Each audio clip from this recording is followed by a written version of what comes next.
Tom Finch, this is your life. If these people were fasting, I had to fast as well. Alhamdulillah. I fasted the last week of Ramadan. It was a start.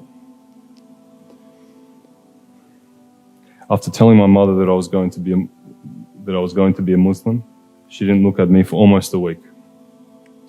Before speaking with her, I was happy that I'd found my religion after the prayer, research, and thought I'd invested to reach this decision.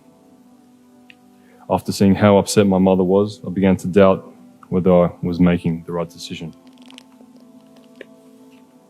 This was the woman who had carried me in her womb for 9 months and cared for me as a child and had given me everything I ever needed. As you'd guess, by this stage I was pretty upset. After speaking with a friend, I was back on track after establishing that the reasoning behind making this change is for me. Pleasing my parents is important, but pleasing my Creator was of ultimate importance. Wow. Wow. Allahu Akbar. SubhanAllah. Take us back to that moment. What was it like? The first year. The first year coming to your parents and just saying, look, you know, this is what I've chosen. I guess what gets me a bit emotional is I think the dynamic between me and my mother.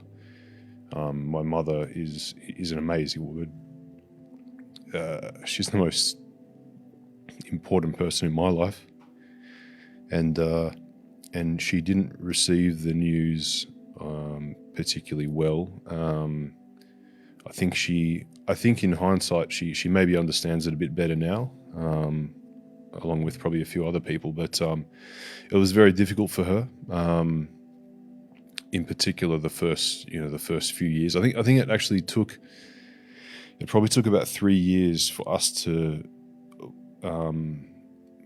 pull together a relationship which was somewhat representative of what it used to be. Like, my mother was like Kerry, any excuse for a party Finch. Like any Friday night, like she would be inviting my friends over for a party or a barbecue or a get together. I wouldn't even know about it. I said, "Oh, Finchy, by the way, we're coming to your house Friday." I'm like, Wow. Okay, whatever, I'll see you there, type of thing. So she's a machine. Yes. What do you think worked? What do you think, didn't go to your advantage? I'll tell you what did work. Grandkids. So when grandkids came, that changed the game. It softened the hearts. What didn't work well? Yeah, what didn't work well? I think probably not sharing more sooner with my mother. I think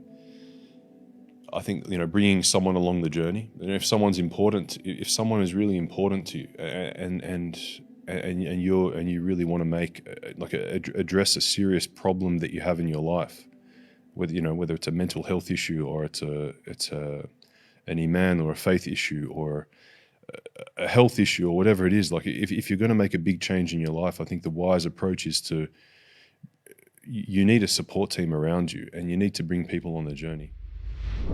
If you enjoyed this video and everything else that OnePath does and would like to see us produce more content, then please support us. Go to www.onepathnetwork.com. You can support us from as little as $1 a day. Much love and appreciation, and may Allah bless you all.